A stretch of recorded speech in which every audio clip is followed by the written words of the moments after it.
First thing I'm going to share is what Ashley had to say. Like last year, I graduated from here last year too, and the whole thing with going to Haiti last year, I wanted to go into missions for a little while, and Coach, I got to get to Haiti. I know you got family there, and to make a long story short, I was pretty much planning on going last year, and after we got there, I just kind of knew it's not time yet. God doesn't want me here yet, and I was like, I want to be, why not? And so I didn't go to school. I stayed here and been working at the school, and I've been thinking this whole time, okay, God's teaching me something here. I'm here for a reason, and God was just preparing me, and I saw that from everything, for the planning the trip and just the different stuff, and working in the office and everything, and working with the kids especially, everything, God just had me here for a reason because I wasn't ready to go yet. And when we got back to Haiti, all I could think of was I'm ready this time. It's totally time to go back. I know this is what God's saying. Before we went, Ashley was kind of the last person that jumped in, not even a month before we left, and I was just so excited that Ashley was going, but I couldn't explain this feeling, but I was just Ashley's going, we're gonna be there together, and it's gonna be really cool. And I just kept kind of seeing us together, but I wasn't sure if it was just the week thing. And she said that, and I was just no way, this is totally God, because it's I know God's been saying Sam, you need to go back, it's time. And so her saying that was just this reassurance, and I was just I don't know, so excited because I don't know, it's crazy how God works and waits, and it's He prepares you for each step, and Ashley and I are going back together now, so that's really really cool. And so how He prepared her before, and how He prepared me this year, and really excited because yeah. Well, that's that thought anyway.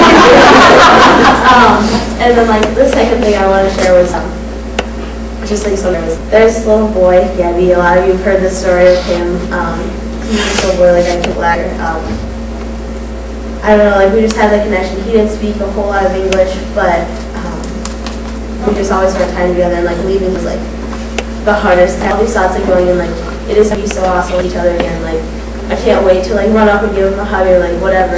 And we got there, and I saw his brother first. I was where's Gabby? And he's and he looked, and he's God, he yelled for his brother. And he looked at me, and he got this huge smile, and I ran over and I gave him a hug, and he kind of didn't hug me back, and I was okay, maybe he's just I don't know, maybe he thinks I'm crazy. Maybe he doesn't recognize me, I don't know. And so for the next couple of days, I just kept trying to connect with him again. He just wasn't really connecting with me, and I wasn't sure what I was and he'd smile at me real big, his normal smile from across the room, but if I tried to get close, he would just kind of wouldn't do anything. And I wasn't the one night we talked, and or I tried to talk to him, and he just looked really sad, and it just broke my heart all over again, because I was maybe he just doesn't want to get hurt again. Maybe I left last year, and he's oh, she's just gonna leave again, or maybe because the boys are picking on him, who knows. And it just hurt really bad because he's a kid I cared so much about. And so I just kind of I went up on the roof and was talking with some Ashley and Bethany and some people. And the one thing somebody said was, loving somebody who doesn't want to be loved is the hardest thing. It's easy to love somebody when they want it, but when they don't, it's hard because you still have to love them anyway. And because at first I was thinking I'll just leave him alone, I can't do that to him again. And this person said you just gotta keep doing what you're doing, just keep showing him love, just keep pursuing it, even if he doesn't act like you. And that was hard because it was I just I'd say hi, I smile, and I'd just kind of pick on him, whatever. Try to involve him, but it was hard. But as the week went on, he slowly progressed, and he would start to talk to me more, and he would start to play with me more. And by the end, it was that connection again. We had that just that connection of I don't know how to explain it, but the same thing that we had last year. And it was just awesome because it finally broke through. I was, and it was hard to leave again this time. We both did cry. That was really. And but then when we stayed the next couple of days, I I came back the next morning and he looked at me, he just got this huge smile on his face.